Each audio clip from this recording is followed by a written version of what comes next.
नमः सिद्धेभ्यः। ॐ नमः सिद्धेभ्यः। ॐ नमः सिद्धेभ्यः।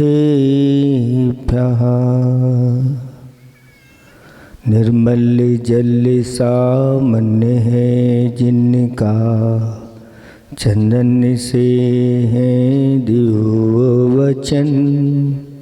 अक्षत सम अक्षत है श्रद्धा, सुमनों सा सुंदर है तन। नैवेद्य चरित्र जान है दीपक, वसु विधि करते धूप दहन। ध्यान सुफल है अर्घ्य समाधि, मुनिवर तुमको नित्य नमन। अनर्घ्य पद को पाने गुरुवर, मेरा अर्घ्य समर्पित है। एक जीवन क्या सौ सौ जीवन, गुरुवर तुम्हें समर्पित है। ऋषिवर तुम्हें समर्पित है। देवादिदेव 1008 कैवल्य कमलापति श्री आदिनाथ भगवान की। देवादिदेव 1008 श्री पदम प्रभु भगवान की। देवादिदेव 1008 चैतन्य चमत्कारी चिंतामणि पार्श्वनाथ भगवान की। देवादिदेव 1008 वर्तमान शासन नायक महावीर भगवान की।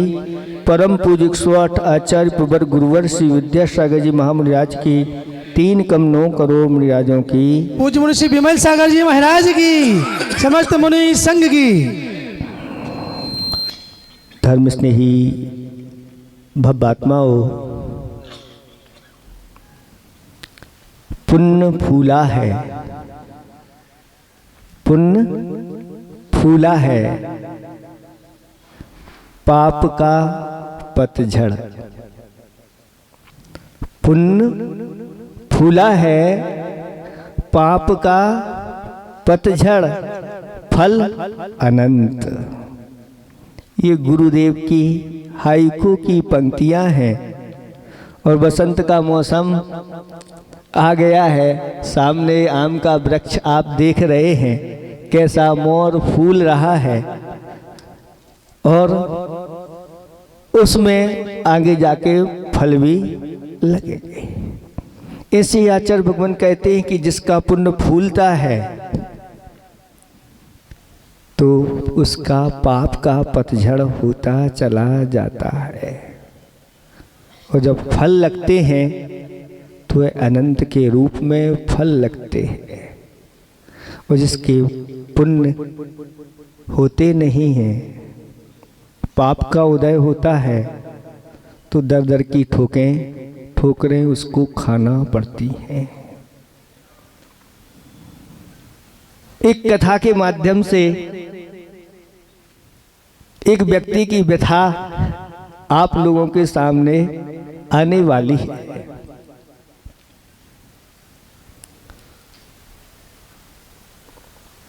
भरत क्षेत्र की बात है, लेकिन वो है जम्बूद्वीप वाली बात नहीं है। पुष्कराज क्षेत्र का जो भरत क्षेत्र है, वहाँ की बात है। एक विशाल नगर था। वहाँ का राजा बड़ा प्रतापी धर्मात्मा, और बड़े बड़े धर्मात्मा पुरुष में रहते थे। सभी लोग संपन्न थे।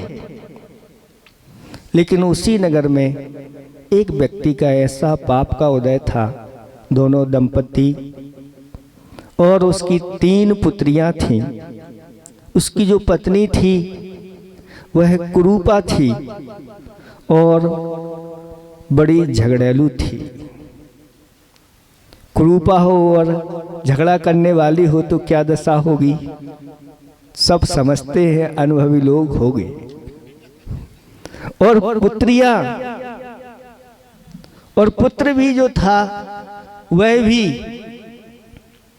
अविनीय था और घर में दरिद्रता का वास था। जहाँ स्त्री ऐसी हो, वो पुत्र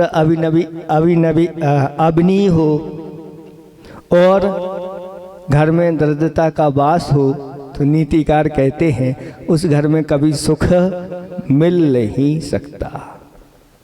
अगर सुख मिलेगा तो कहते हैं वह मरण के बाद ही मिल सकता है, अथवा परदेश गमन हो जाए तो सुख मिल सकता है, लेकिन ऐसे स्थान पर सुख नहीं मिलता। ऐसी दशा क्यों हुई? तो ये सब पूर्वकृत कर्म के उदय के फल है, पाप का फल है। और स्थिति ऐसी बनी कि उसको उस घर से निकलना पड़ा और परदेश गमन कर दिया। परदेश गमन करते करते एक जंगल में उसने देखा कि एक दिव्य छवि को धारण करने वाले निर्ग्रंथ मुद्रा के धारी मुनिराज वहाँ पर बैठे हैं और बहुत सारे विद्याधर आदि उनके निकट बैठे हैं। यह भी मुनिराज के पास जाकर के बैठ गया और उन मुनिराज से निवेदन करता है कि महाराज, मेरा कैसे कल्याण होगा? महाराज ने धर्म का उपदेश दिया। धर्म के माध्यम से यह संसारी जीव संसार के दुखों से छूट करके उत्तम स्वर्ग आदि गतियों को प्राप्त होता है और आगे जाकर के मोक्ष का अधिकारी हो जाता है, सर्व सुखी हो जाता है। उसके बाद फिर पुनः दुख नहीं आता है। और महाराज ने उस धर्म के स्वरूप बताए कि एक श्रमण का धर्म होता है तो दूसरा श्रापकों का धर्म होता है। श्रमण का धर्म तो संपूर्ण रूप से सभी पापों का त्याग रूप हुआ करता है और श्रमणों का धर्म कैसा होता है? तो उन्होंने बताया कि सबसे पहले मूल होना चाहिए। श्रावकों का मूल क्या है? तो कहते हैं मूल गुण पहले होना चाहिए। मूल माने जड़ होती है, और जड़ होगा तो तना होगा, और तना होगा तो फिर डालियां, पत्तियां, फल फूल आदि जो भी हैं वो सब होंगे। और जड़ अगर किसी ने कहा है कि बर्क सोने का चढ़ा कंगन पर, बर्क सोने का चढ़ा कंगन पर, तो वह कंगन क्या खरा होगा? और जड़ें जिस वृक्ष की हो खोखली, तो वह वृक्ष क्या हरा होगा? हो ही नहीं सकता। इसी प्रकार से मूल गुण पहले होना चाहिए जैन कुल में। और मूल गुण कौन से होते हैं? तो अष्ट मूल गुण होते हैं। 8 वर्ष अंतर्मुख की जैसे ही हमारी संतान, आप लोगों की संतान हो जाती है, तो आगम में कहा गया है उनके मूल संस्कार होना चाहिए।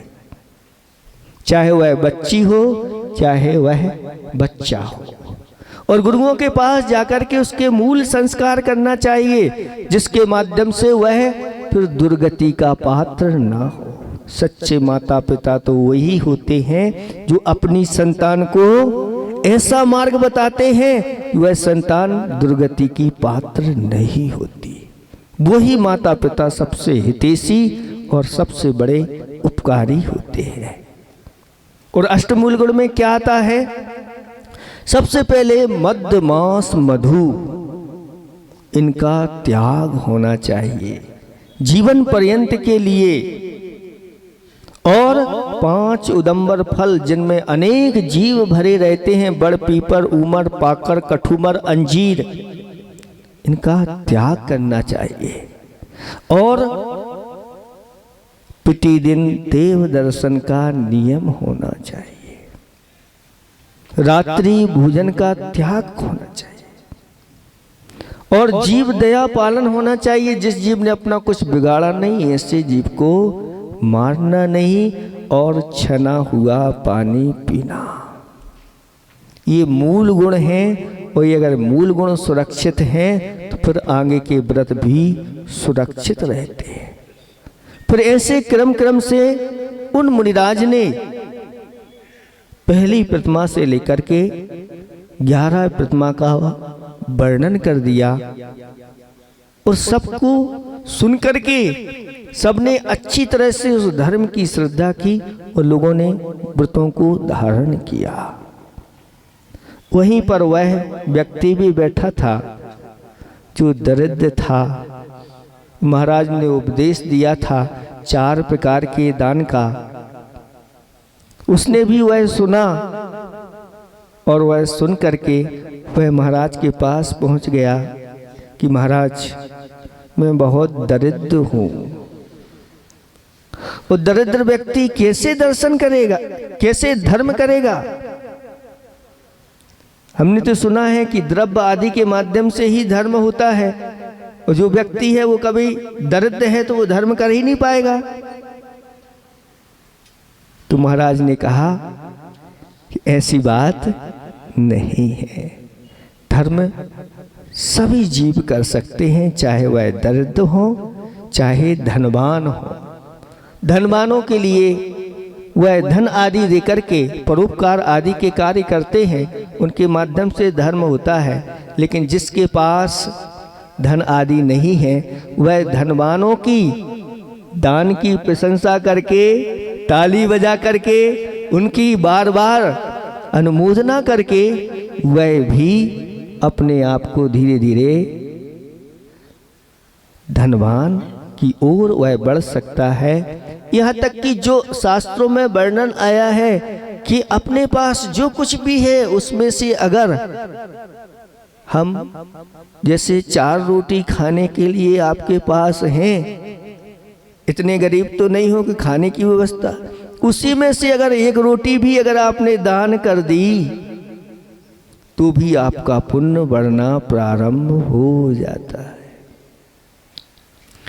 इसलिए ये कभी इंतजार नहीं करना चाहिए कि जब मेरे पास बहुत सारा धन हो जाएगा तभी।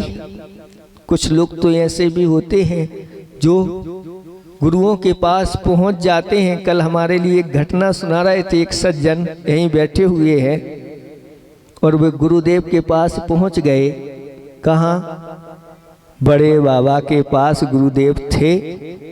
बड़े बाबा की चाबी ऊपर लगना थी मंदिर की, और इंतजार था कि जो दानी लोग हैं, धनाढ्य लोग हैं, ऐसे धनाढ्य के द्वारा कोई आ जाए और ये चाबी के लिए। लेकिन गुरुदेव के पास एक ऐसे सज्जन पहुंचे जिनके पास देने के लिए थी नहीं व्यवस्था। लेकिन जब गुरुदेव के चरणों में जो पहुंच जाता है, उनकी छवि को देखता है तो बहुत कुछ करने का भाव उसका हो जाता है। और गुरुदेव के पास पहुंच करके गुरुदेव से वह कहते हैं, गुरुदेव मुझे चाबी रखना है, बड़े बाबा की चाबी रखना है, लेकिन है नहीं कुछ हमारे पास। बोलो, ऐसे भी लोग हैं।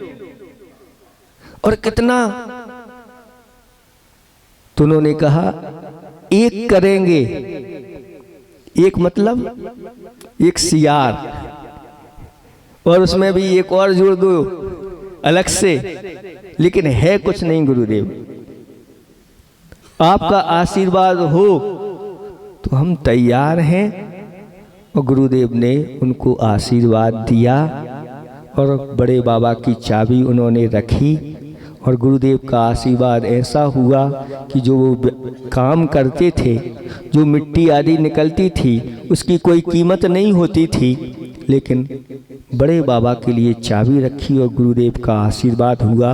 एक व्यक्ति उस मिट्टी को खरीदने के लिए आ गया। विचार करो, और लगभग कितने टन उन्होंने बताई, इतनी टन, क्योंकि उस मिट्टी में लोहा था। ये फेंक देते थे। उसने कहा इतनी ये लो, अभी भर करके दे रहे हैं आप, तो हमारे लिए इतनी मिट्टी प्रदान करो। ऐसा पुण्य जागृत होता है। कहते हैं जब पुण्य फूलता है तो फिर ऐसे ही पाप का पतझड़ होता है और सारी व्यवस्थाएं मिलने लग जाती हैं। तब महाराज ने उसको उपदेश दिया कि कोई बात नहीं, एक व्रत करो। उस व्रत का नाम है पुरंदर व्रत। पुरंदर का अर्थ होता है जिस व्रत को करने से इंद्र पद की प्राप्ति होती है। कैसे करना महाराज? तो महाराज ने कहा कि 12 महीने में किसी एक माह में शुक्ल पक्ष में एकम से लेकर के अष्टमी तक उपवास करना है और प्रतिदिन भगवान का महामस्त का अभिषेक आदि करके, पूजन आदि करके इस व्रत को जो करता है वह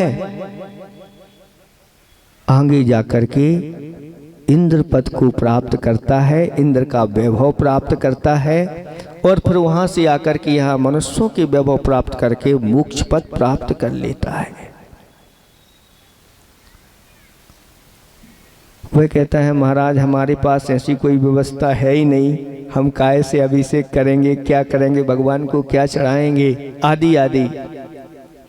तो महाराज ने कहा कोई बात नहीं, नहीं है व्यवस्था, जिनको पास इस प्रकार की, तो वह उस व्रत को डबल कर लें तो भी वह उसको प्राप्त कर लेंगे। वहीं पर बहुत सारे विद्याधर बैठे थे, ये सब दृश्य देख रहे थे, सुन रहे थे और उन विद्याधरों ने देखा कि ये दरिद्र है, लेकिन महाराज के पास आया है, इतनी बात करता है, चर्चा करता है, और उन लोगों के भाव हो गए। उससे कहा चलो तुम हमारे साथ, हम तुम्हारे लिए वह पुरंदर व्रत कराएंगे।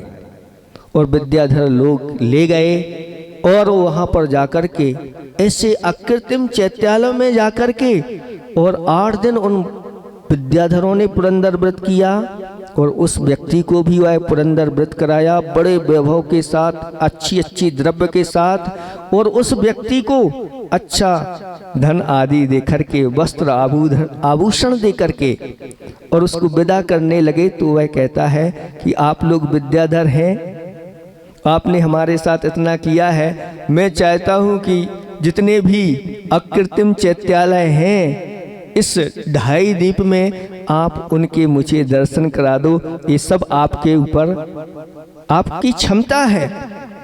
तो विद्याधरों ने कहा ठीक है, और अपने विमानों में बिठा करके उन अकृत्रिम चैत्यालयों की वंदना करा दी और उसका ऐसा पुण्य संचय हुआ, वापस अपने नगर में भेज दिया गया। और जब राजा ने देखा कि यह व्यक्ति इस प्रकार से धर्मात्मा हो गया है, इस प्रकार के व्रत करता है, राजा के द्वारा भी वह सम्मान को प्राप्त हो गया। उसकी सारी दरिद्रता उसी भाव में दूर हो गई और धर्मात्मा बनके अंत में उसने समाधि मरण किया। और समाधि मरण करके स्वधर्म इंद्र बना। कौन बना? स्वधर्म इंद्र बना। अब वहां से वह आएगा, एक भाव धारण करेगा और यहां से मोक्ष की प्राप्ति हो जाएगी। पुण्य फूला है, पाप का पतझड़, फल अनंत।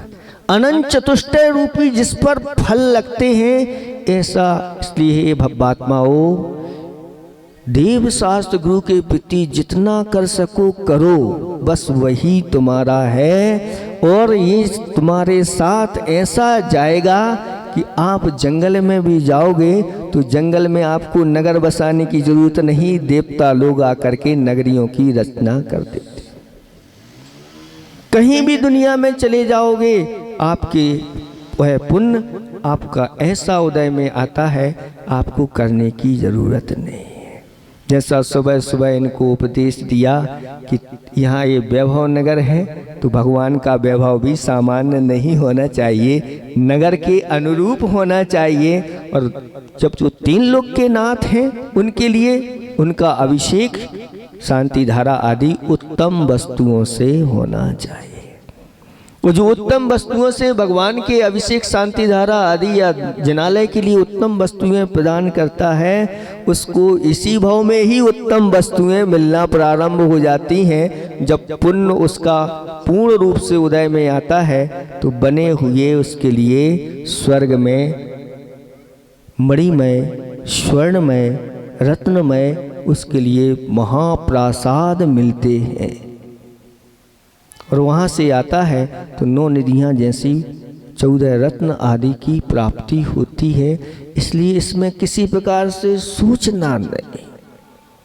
इतना तो मान के चलो कि अगर हमें अपनी सुरक्षा करना है तो हमारे पास जो धन है, अगर आपके पास उसकी आवश्यकता है तो उसमें से अपने पास आवश्यक रख लो, लेकिन 25% तो आप दान के लिए निकाल के रखो, क्योंकि वह 25% आपके पाप धोने के लिए है वर्तमान के, और भविष्य के लिए वह पुण्य संचय कराने वाला है। इसलिए इस हाइकू को आप याद रखेंगे। पुण्य फूला है, पाप का पतझड़, फल अनंत। आप अच्छी तरह से इन व्रतों आदियों को अपने इस मनुष्य जीवन की सार्थकता ऐसी में है। 6 चीजें ऐसी हैं, व्रत पूजा तपोदानम संयमोर अर्हत पूजनम। ये 6 चीजें दुखों को जड़ से नाश करने वाली हैं। कौन सी? व्रत, कोई अपने जीवन में व्रतों को अंगीकार करना या व्रतों का पालन करना, या जो व्रत बताए हैं पुरंदर आदि 10 लक्षण आदि अनेक प्रकार के व्रत होते हैं, वो व्रत करना, व्रत शील को धारण करना, दान करना, पूजन करना, संयम को अंगीकार करना और जिनेंद्र भगवान की और अपने जीवन में तप को करना। ये 6 ऐसे हैं जो जड़ से अपने दुखों को नाश करने वाले हैं।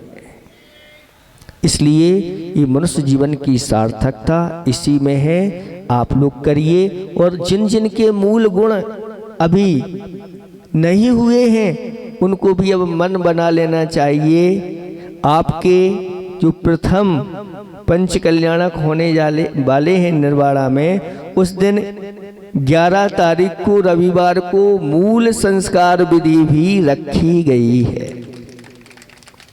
आप अपने बालकों को जो 8 वर्ष से ऊपर वाले हैं, 8 वर्ष से लेकर वाले हैं, आप उनके संस्कार कराइए, जिससे वह दुर्गति के पात्र ना हो और गुरुओं के आशीर्वाद से वह निरंतर अपने पुण्य की वृद्धि करते चले जाएं और अपने वैभव को प्राप्त होते चले जाएं।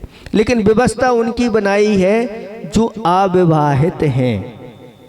विवाहित वालों को तो हम अलग से कर देंगे आकर के। हाँ, ये कह रहे हैं विवाहित जो हो गए उनका तो बिना कराए ही मुंडन अनुभवी है, धीरे धीरे सब बाल झड़ जाते हैं। लेकिन ये बाल झड़ना, अगर आगे से किसी के बाल झड़ रहे हैं और उसका चांद निकल रहा है, समझ लेना उसका पुण्य बढ़ता चला जा रहा है। पुण्यात्मा के ही ये चांद निकलती है, इसलिए घबराना नहीं। झड़ जाएं तो बहुत अच्छे, आगे आगे के झड़ जाएं, पीछे की आगे का पंडाल उखड़ भी जाए तो कोई चिंता की बात नहीं, वो शुभ सूचक है। आप लोग ऐसे ही पुण्य का संचय करते चले जाएं। बहुत समय आपका हो गया है। इन्हीं भावना के साथ अहिंसा परमो धर्म की। विमल सागर जी महाराज की हाई कोर्ट जज हमारे जेके जैन साहब यहाँ पर हैं।